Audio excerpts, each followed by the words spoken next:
tenemos con nosotros al profesor Francisco Javier Martínez Contreras, doctor en filosofía, que fue profesor en nuestra facultad, aquí durante 3 años, en el Departamento de Filosofía.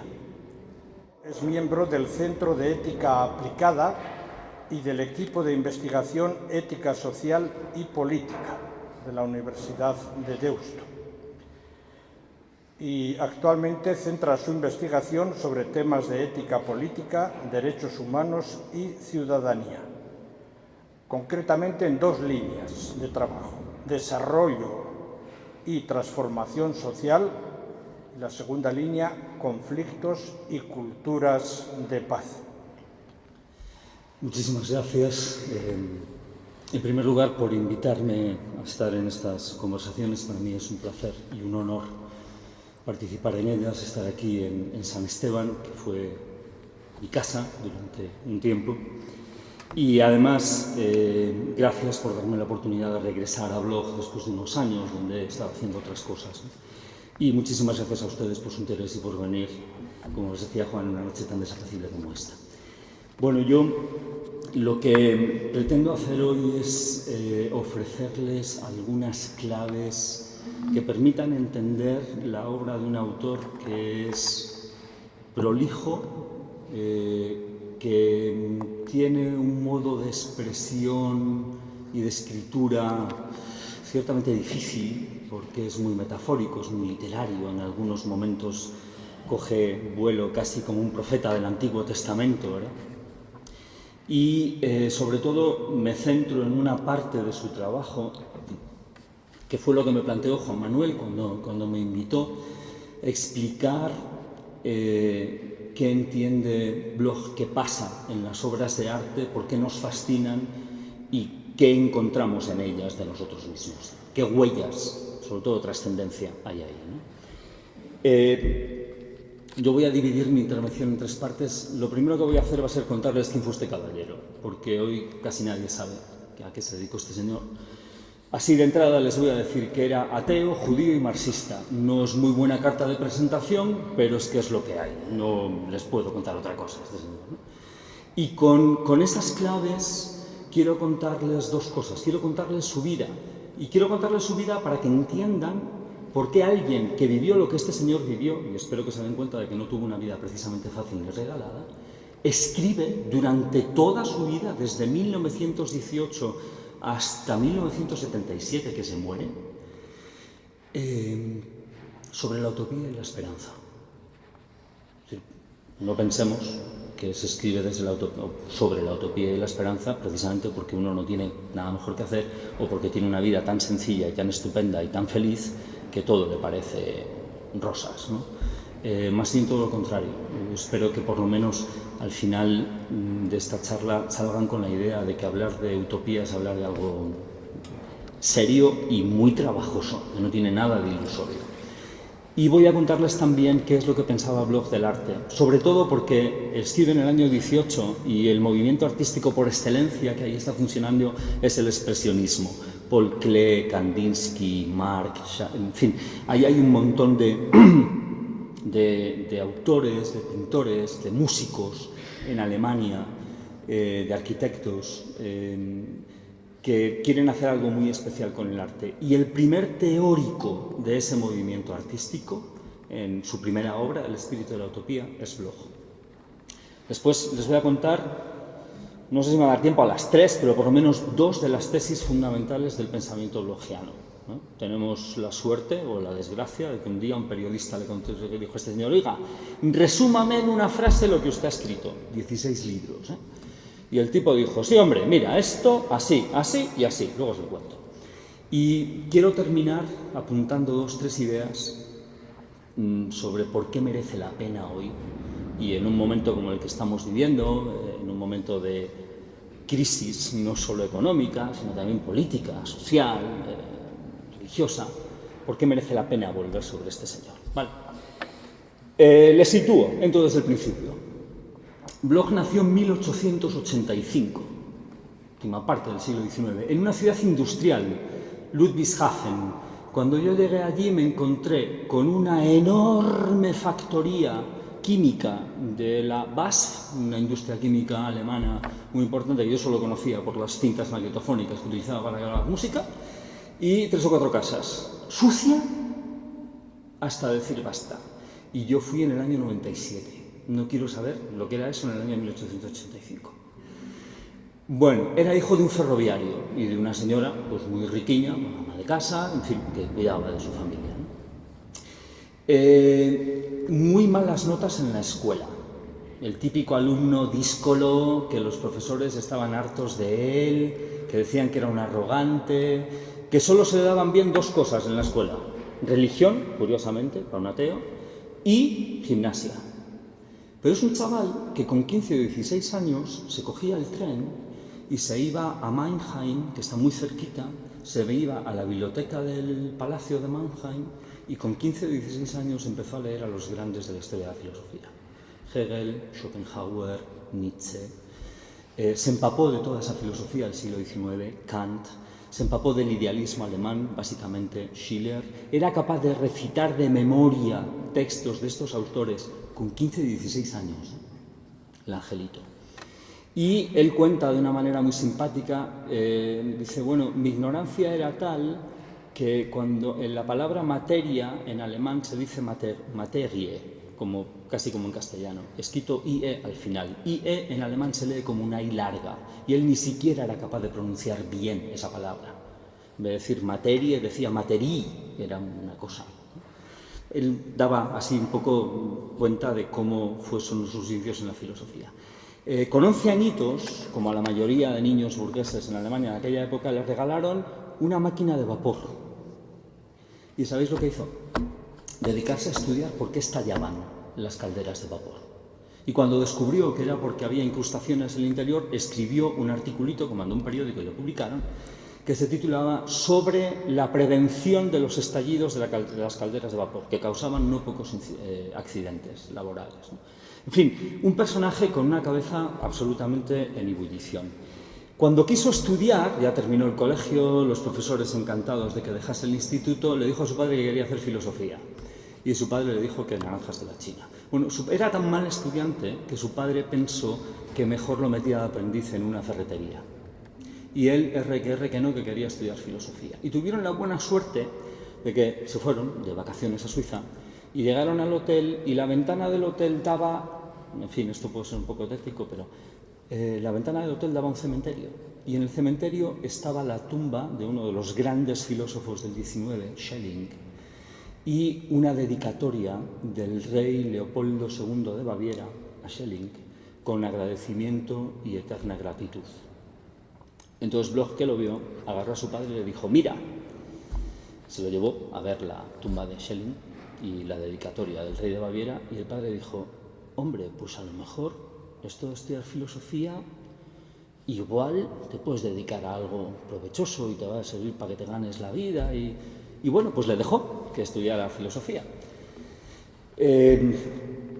Su carrera fue muy brillante en la universidad. Se codeó con los grandes del momento, con Georg Simmel, con Max Weber, el padre de la sociología contemporánea. Y cuando estalló la Primera Guerra Mundial, en 1914, tiene 29 años, él se posicionó en contra y escribió artículos públicos muy duros contra el militarismo prusiano. Se tuvo que exiliar a Suiza, porque si se queda en Alemania lo funden. Y ahí se juntó con gente pues, como Hugo Ball, como con Hermann Hesse, etcétera, etcétera.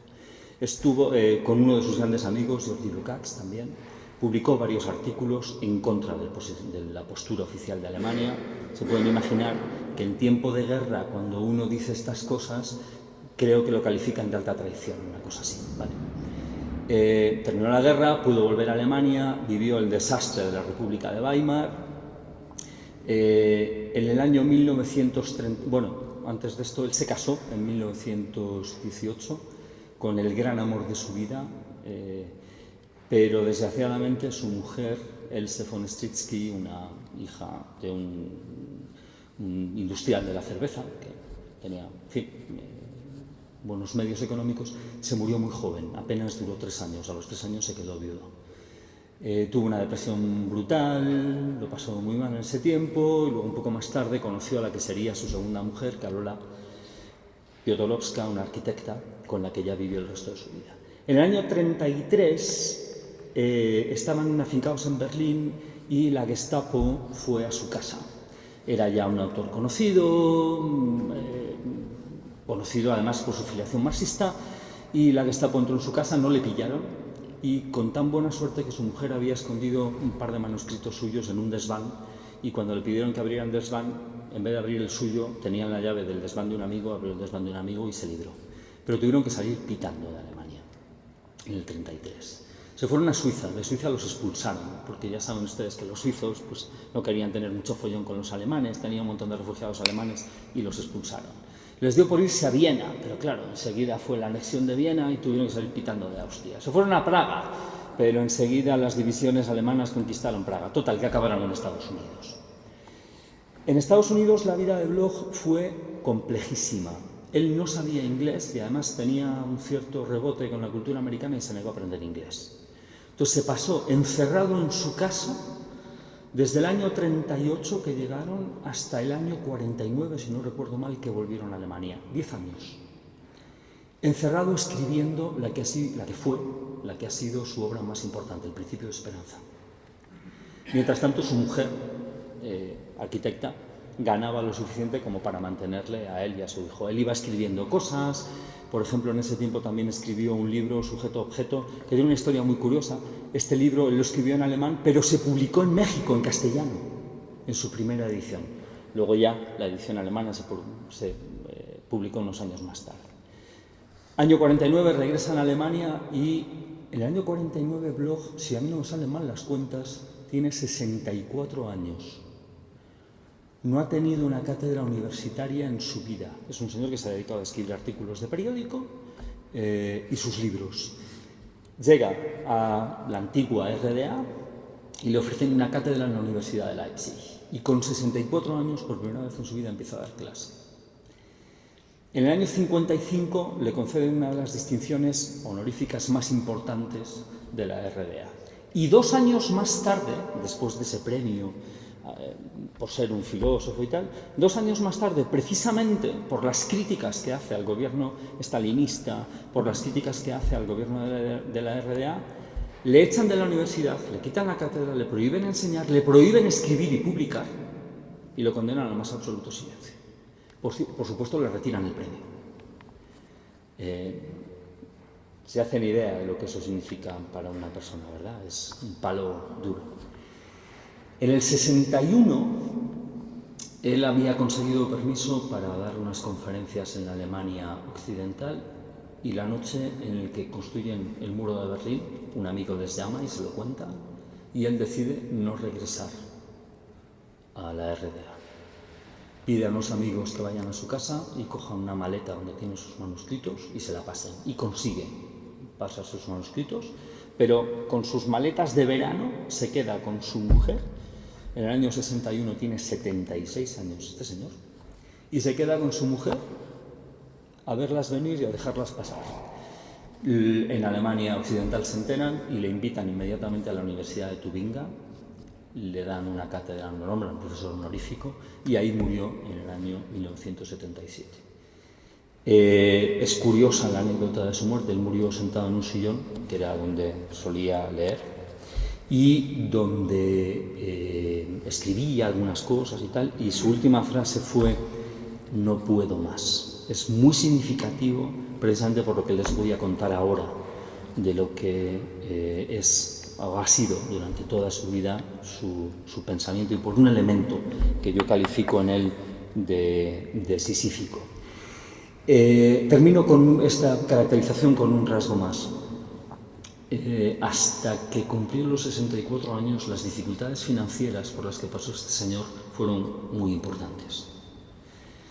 Durante un tiempo vivió más o menos bien porque tenía una asignación que recibía de su mujer, su primera mujer, y hasta que tuvo la cátedra en Leipzig y después en Tubinga no tuvo una posición económica, digamos, cómoda, ¿no? Desahogada no tuvo nunca, pero cómoda sí. Y recuerdo, en sus primeros años sus amigos se quejan de que constantemente les está pidiendo dinero. Bueno, es decir que, en fin. Bueno, pues este señor que tiene esta vida, que atravesó 2 guerras mundiales, que fue perfectamente consciente de la migración alemana en los Estados Unidos, que fue muy amigo de Walter Benjamin, a quien perdió en el año 40 en la frontera de Portbou. Este señor se dedicó toda su vida a escribir sobre la utopía y la esperanza. Voy a tratar de explicar por qué. En el año 1918 él publica su primera obra, Espíritu de la Utopía, se titula, y ahí hace una lectura de lo que está pasando en el expresionismo.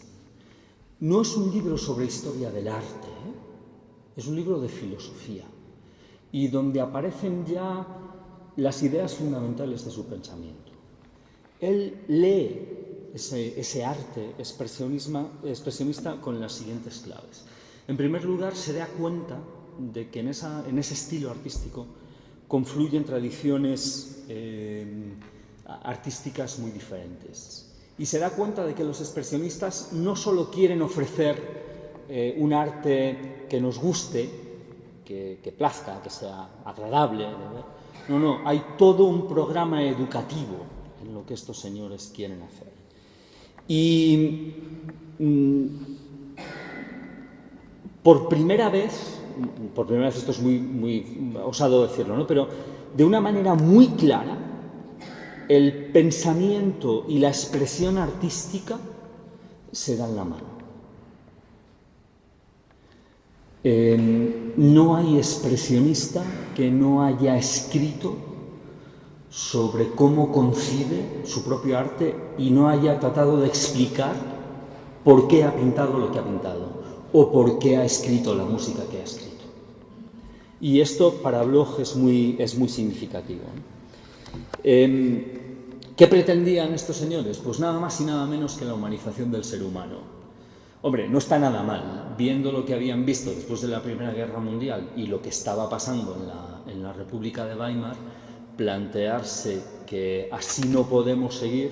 Lo que vino después, la Segunda Guerra Mundial, fue todavía mucho peor, pero bueno, plantearse que así no podemos seguir y que necesitamos repensarnos y repensar todo esto, no está nada mal. ¿Cómo pretenden conseguirlo? Tratando de buscar un camino directo hacia eso que dicen así de una manera muy genérica, el alma humana. Hay que mostrar, ese es su programa, tenemos que mostrar el alma del ser humano al desnudo, sin vergüenza. Y ahí nos vamos a encontrar de todo, cosas sublimes y cosas que no nos gustaría ver, pero que le vamos a hacer, ahí están, vamos a enseñarlas, ¿no? Y al hacerlo, pretenden mostrar el mundo como, esta es una idea muy barroca, que comparte también Bloch con Benjamin, como escenario. Es el gran teatro del mundo. Pero es un escenario, y quédense con esta palabra, inadecuado. Ni el mundo es lo que está llamado a ser, ni nosotros somos en este mundo lo que estamos llamados a ser. Hay como una especie de torpeza en nuestras realizaciones. Si me permiten, para ilustrar esto, voy a citar a un fraile al que conocí y quise mucho de esta casa, Miguel Iribertegui, que era escultor. De las últimas veces que nos vimos, Miguel me enseñó su taller y estaba dándole vueltas a una escultura de la Virgen y me enseñó 3 modelos en barro que había hecho. Preciosos los 3, pero ninguno eran los que él quería. Yo tengo esta idea en mi cabeza, pero me pongo a modelar y no me sale. Esa es la inadecuación de la que se habla, de la que se hacen cargo los expresionistas. Retengan esta idea porque me parece que es una idea muy importante y volveré sobre ella más adelante. Significa que entre lo que queremos ser y lo que realmente conseguimos ser, hacer, hay distancia. Entre aquello hacia lo que tendemos y aquello que realmente conseguimos ser, hay una inadecuación. ¿Por qué? Pues porque el alma y sus deseos volveré sobre esta idea más adelante, siempre superan las realizaciones. Y aquí hay una idea muy importante, porque el deseo no es algo que nos podamos quitar de encima. Bloch entiende que el deseo es la dinámica fundamental de la vida. Y lo sitúa, tiene una teoría antropológica muy amplia, pero dice que el primer atisbo de que algo en nosotros no va bien y que necesitamos algo que no tenemos y que necesitamos incorporar nosotros mismos es el hambre. El deseo es la detección de una carencia, algo que no tenemos y que imperiosamente necesitamos, algo de lo que no podemos prescindir. Luego distinguirá, hay dos tipos de deseos, lo que llama los deseos miopes, que yo tengo sed y bebo un poco de agua, tengo hambre y como y ya está, ¿no? Y ya está, se sació el deseo y ahí eso no va más allá. Pero hay otro tipo de deseos que son los más interesantes para él, que hablan de un nosotros, de un yo, de un mañana, de un mundo que no está, pero que no podemos dejar de desear. Cuando hablamos de un mundo en paz, o cuando hablamos de igualdad, cuando hablamos de fraternidad, cuando hablamos de todas esas grandes, de justicia, todas esas grandes palabras de las que no conseguimos desembarazarnos, pero tampoco conseguimos que terminen formando parte de la realidad que vivimos, esos son los deseos que a él le interesa básicamente estudiar, ¿no? En consecuencia, la obra de arte no es simplemente, y en esta sala yo creo que se puede decir, un mero adorno vistoso en una pared. No es objeto de entretenimiento o de mercancía. Ciertamente hay esfuerzos más que notables para conseguir esto, ¿no? La obra de arte es una forma condensada, es una realización de la fantasía humana, es una expresión precisamente acabada de esos deseos de plenitud que no conseguimos realizar de otra manera más que en la obra de arte. Y ahí hay un trabajo muy importante de la fantasía, que es capaz de recoger elementos de la realidad que vivimos y disponerlos de otra manera, precisamente para hacernos ver algo que todavía no está, pero que ojalá estuviera en este mundo en el que vivimos y del que formamos parte, ¿no? Entonces, el arte se convierte en una especie de acicate, me van a permitir así la expresión un poco rimbombante, pero yo creo que lo merece, una especie de cruzada contra la realidad dada y constituida, que en cualquier caso es mediocre. Estos señores buscan con sus obras de arte dos cosas: buscan belleza, pero también buscan verdad, que es una de esas grandes palabras olvidadas, ¿no? Parece que da miedo hablar de esto, pero en el expresionismo se dan cita a esas dos cosas, belleza y verdad. Pretenden que el alma humana se vierta hacia afuera y por lo tanto se objetive, se convierte en parte de la naturaleza, pero también pretenden que la naturaleza, la realidad del mundo, se humanice, de tal manera que se genere una simbiosis entre el sujeto y el objeto, entre el ser humano y el mundo, en fin, estas cosas. Hay una frase de Kandinsky que les quiero citar, uno de los grandes expresionistas. Dice: el contenido del arte ya no es un cómo, ya no es simplemente una formación decorativa, se trata de un qué. Y este qué es el contenido que solo el arte puede traer a su expresión precisa. El arte en cualquiera de sus formas. Es decir, en un uso del lenguaje, por ejemplo, que es metafórico, la poesía, pero no en un uso del lenguaje que es conceptual. Esos usos del lenguaje no nos permiten expresar todo esto, que es una especie de magma que es previo al pensamiento y que nutre al pensamiento, que se expresa, pero que no termina de encontrar acomodo en el concepto, ¿vale? Está más referido a esa realidad objetiva. Esto quiere decir que el arte no tiene una función evocadora de la realidad, sino que tiene una función básicamente creadora, provocadora de la realidad. Y ojo, Bloch extiende esta idea no solo al expresionismo. En el espíritu de la utopía hace un recorrido de toda la historia de Occidente, desde la Grecia arcaica hasta su momento, una especie de gran enciclopedia de la cultura occidental europea, leyéndola cada una de sus manifestaciones artísticas, de todo tipo, pero también filosóficas, en esta clave utópica. Hay algo humano que late, que quiere buscar su expresión adecuada, que quiere convertirse en realidad, pero por alguna razón, circunstancias históricas, intereses, poder, lo que ustedes quieran, no ha terminado de poder realizarse y de convertirse en realidad. Paréntesis. Esto es algo que nos pasa cuando hablamos del reino de Dios, Exactamente lo mismo. Le damos vueltas y vueltas y buscamos el modo de, pero nunca termina de aterrizar. No sé si es ventaja o inconveniente, en fin, eso lo juzgan ustedes. En teología tenemos la facilidad, la ventaja de que esa iniciativa última está en manos de Dios, lo cual ciertamente es un respiro. Para Bloch ese recurso a la divinidad no existe y esa responsabilidad de realización se carga sobre nuestras espaldas. Con lo cual ya ven que esto de la utopía empieza a tener unos tintes de responsabilidad un poquito complicados, ¿no? Vale. Más o menos este es el contenido filosófico del expresionismo. Esta es la lectura que Bloch hace del expresionismo.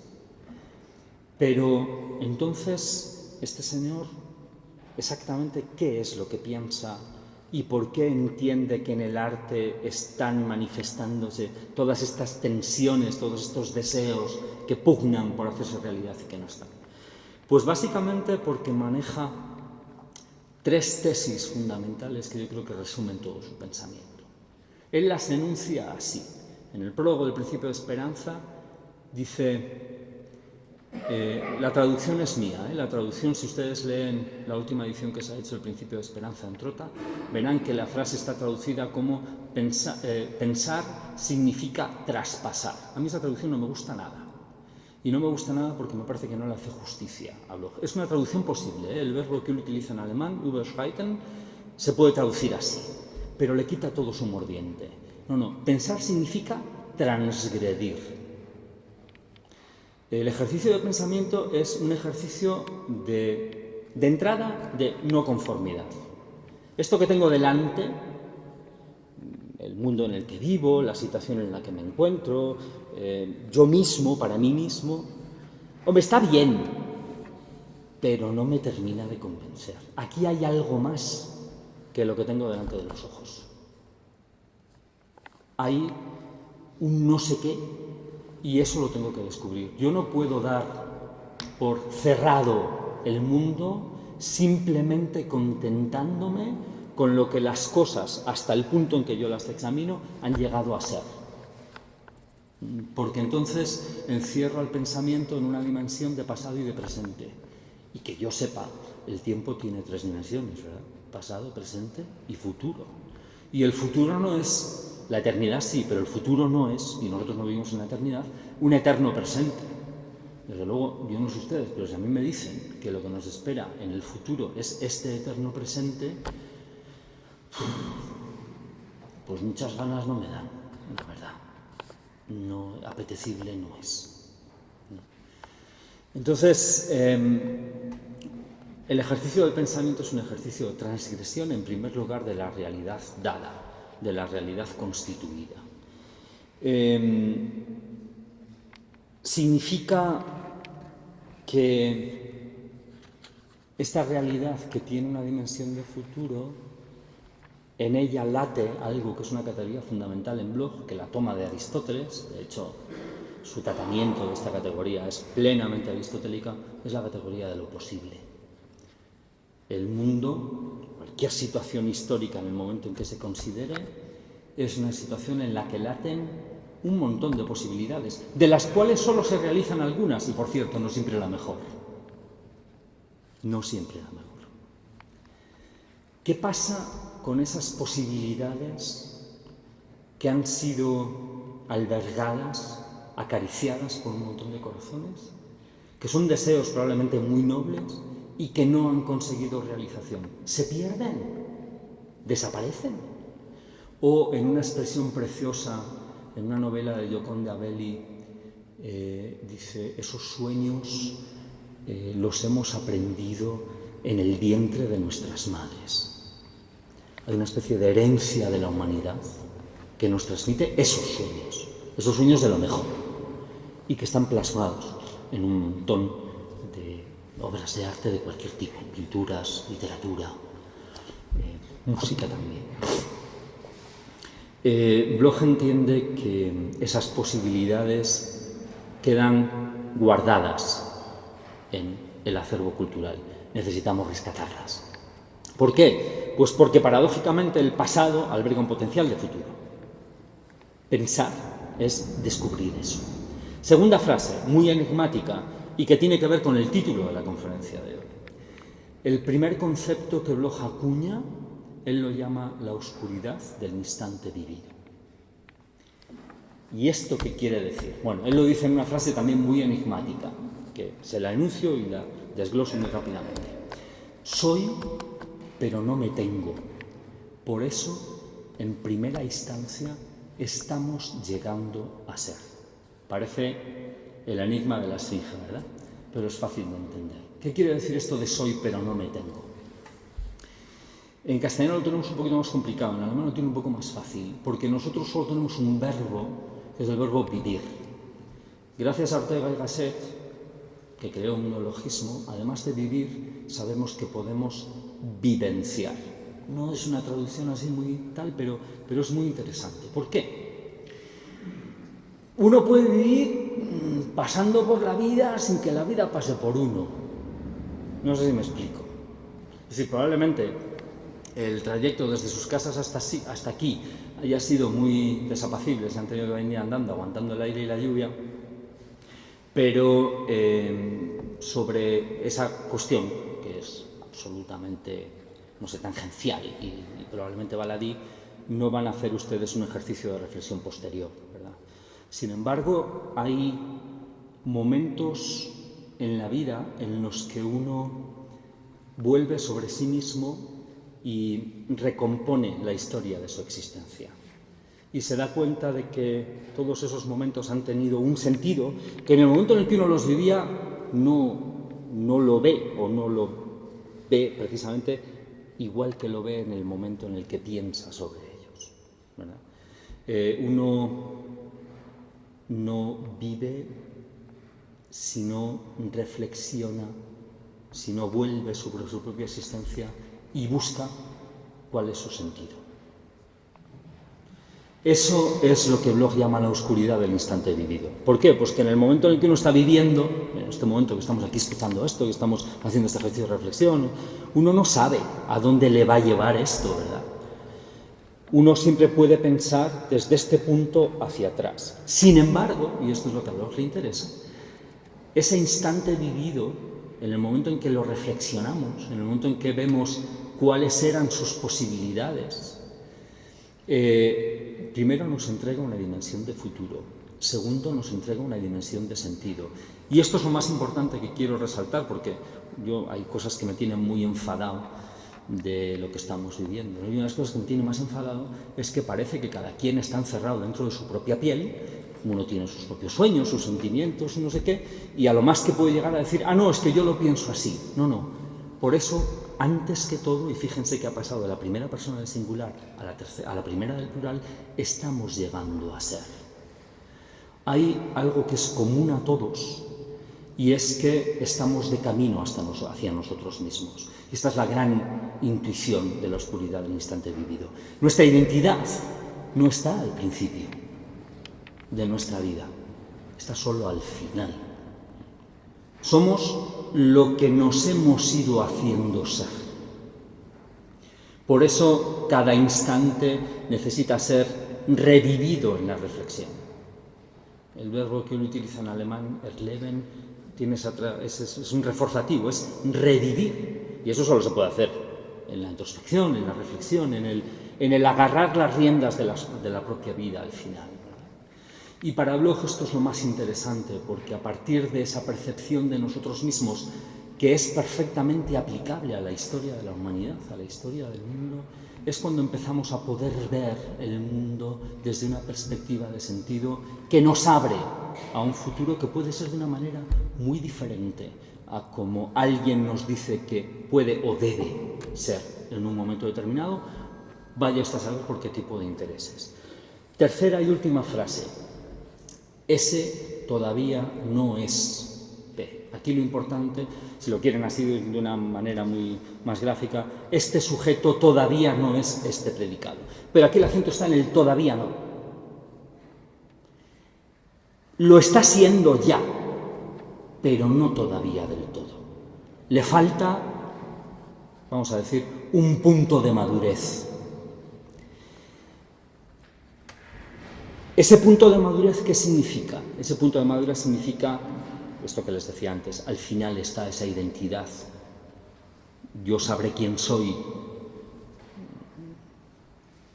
quién he sido, quién soy, probablemente quién seré.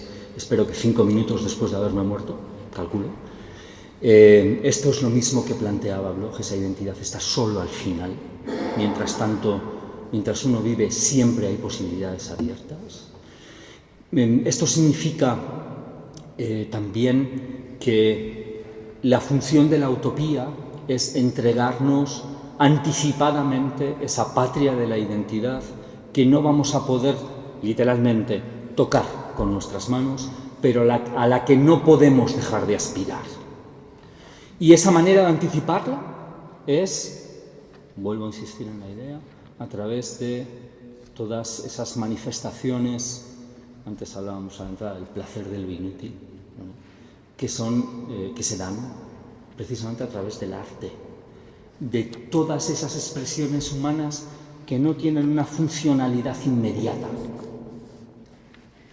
No sirven para hacer tornillos, no hacen subir la bolsa, no bajan la prima de riesgo, ¿no? Bueno, pues, en fin, ¿qué le vamos a hacer? Pero son más importantes probablemente que todo esto, o tan importantes que todo esto.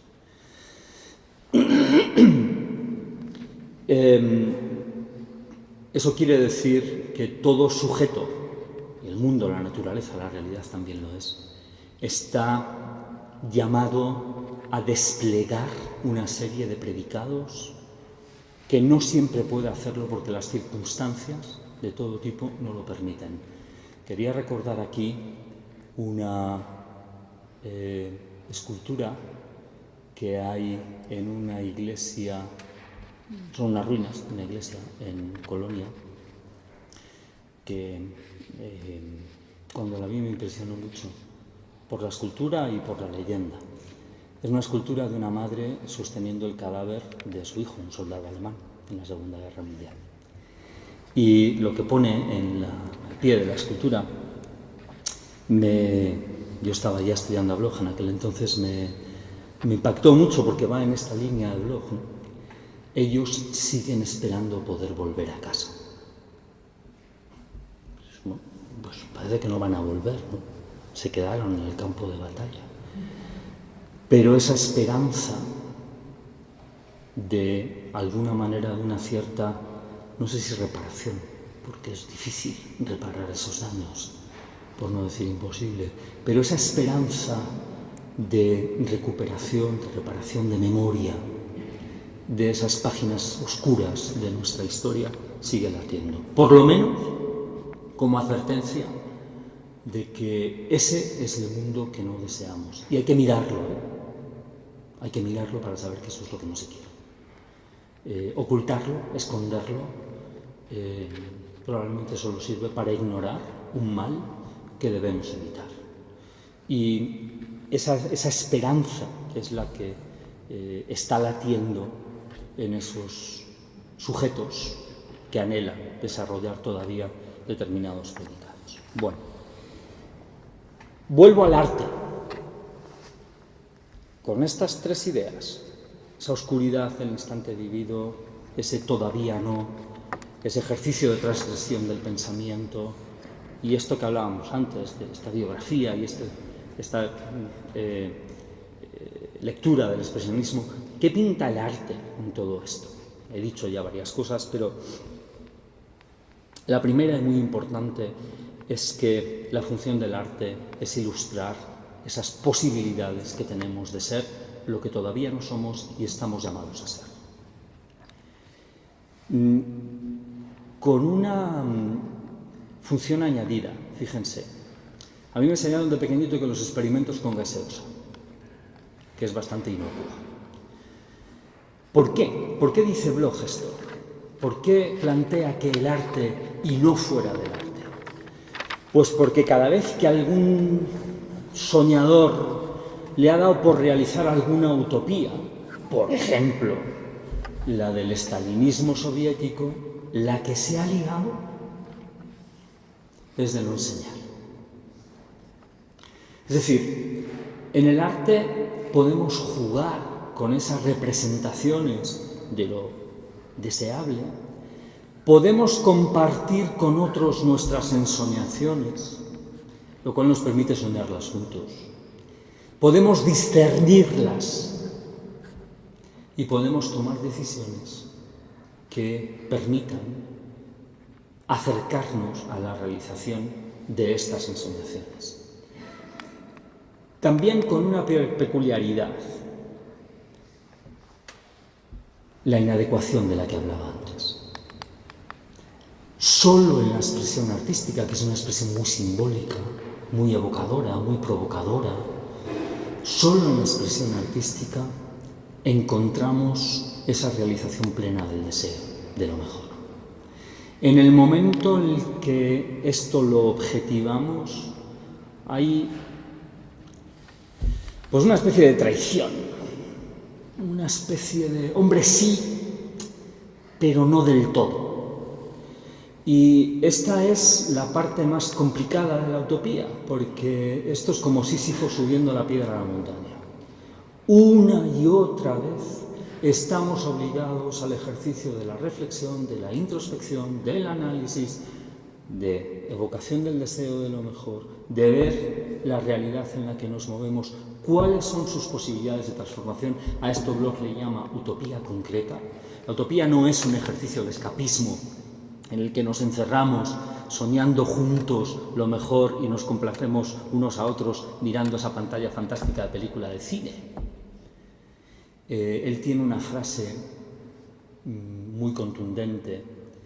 Dice: es un ejercicio de toda vileza tomar las cosas como son para dejarlas como están. La repito porque me parece que es muy... Él era muy así, de frases muy contundentes de este estilo, ¿no? Es un ejercicio de toda vileza tomar las cosas como son para dejarlas como están. Por eso es tan significativo que su última frase fuese: Ich kann nicht mehr, no puedo más. Y se murió. Alguien que ha pretendido con su vida precisamente esa transformación de la realidad, compartiendo sueños con otros. Termino.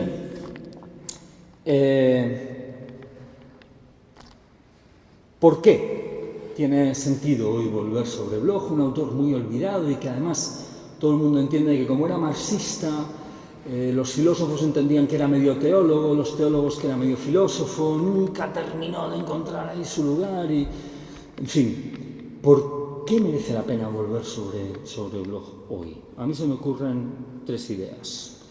La primera, porque me parece fundamental manejar el tiempo en sus tres dimensiones. Hay publicaciones, yo creo que bastante solventes últimamente, que explican que uno de los rasgos característicos de nuestro tiempo es precisamente el hecho de que pensamos en pasado y en presente y que de una u otra manera nos hemos acostumbrado a pensar que lo mejor que nos puede pasar es la prolongación de este presente. Es decir, nos hemos cargado la dimensión de futuro. A mí esto me parece una barbaridad. Entonces creo que es muy bueno cargarnos de razones para seguir pensando que hay, más allá de esto que estamos viviendo, un futuro que puede tener, debe probablemente también, connotaciones distintas. Añado aquí una idea. Esta representación de lo mejor de las ensoñaciones compartidas, deseables, esta patria de la identidad, tiene la fuerza del ideal. Y la fuerza del ideal probablemente no sea la de su realización, sino precisamente la de atraernos hacia él. A esto Aristóteles lo llamaba causa final. Y es fundamental el tener ese polo de atracción final, ¿verdad? Segundo, porque lejos de una ilusión escapista, el esfuerzo de la esperanza y de la utopía es, en cierta medida, ponernos ante la responsabilidad de ser lo mejor de nosotros mismos, de dar lo mejor de nosotros mismos aquí y ahora, precisamente para preparar ese mañana hacia el que nos queremos dirigir. Y tercero, porque recupera, creo yo, una dimensión que a mí me parece muy importante y que en mis alumnos veo cada vez más perdida y me preocupa, que es la capacidad de introspección, que tiene una doble vertiente. Es la capacidad de mirarme yo a mí mismo por dentro, el ejercicio de lectura, el ejercicio de reflexión, son ejercicios de introspección, pero también porque revela una capacidad también de mirada sobre el mundo que analiza, que indaga, que busca, que hace preguntas incómodas. Bloch, cuando escribió El espíritu de la utopía, no es una historia que pensaba contarles, pero no sé contar, se la cuento. Tiene un capítulo muy enigmático que se llama La pregunta inconstruible. En fin, y la historia es esta, para ilustrar lo que él quiere decir. Imagínense ustedes un señor que se va aquí a, no sé si es María Auxiliadora o por ahí, donde está el Corte Inglés, ¿no? Llega a una Corte Inglés, entra y no tiene muy claro qué es lo que quiere, pero en fin, los grandes almacenes, como el que pues hay de todo, pues ya encontraré lo que busco. Y al final sale el tipo cargado de paquetes. Bloch dice, pues sale uno con libros, unos pantalones, un abrigo, una pipa, un sombrero, en fin. Y llega a la calle con sus paquetes y dice, ostras, pero si lo que yo quería no era esto.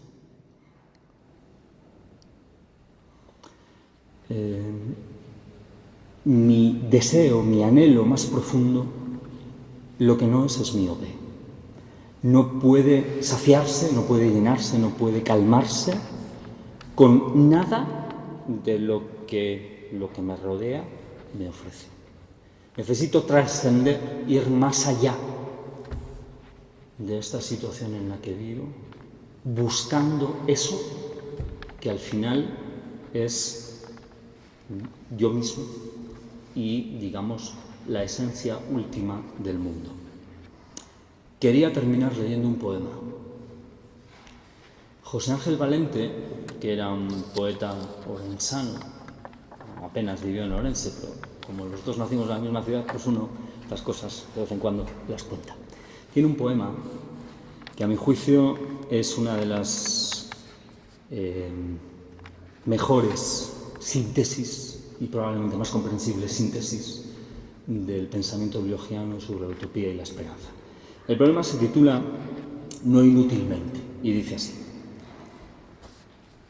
contemplo yo a mi vez la diferencia entre el hombre y su sueño de más vida, la solidez gremial de la injusticia, la candidez azul de las palabras. No hemos llegado lejos, pues con razón me dices que no son suficientes las palabras para hacernos más libres. Te respondo que todavía no sabemos hasta cuándo o hasta dónde puede llegar una palabra. ¿Quién la recogerá ni de qué boca? Con la suficiente fe para darle su forma verdadera. Haber llevado solo el fuego un instante, razón nos da de la esperanza. Pues más allá de nuestro sueño, las palabras que no nos pertenecen se asocian como nubes que un día el viento precipita sobre la tierra para cambiar no inútilmente el mundo. Muchas gracias.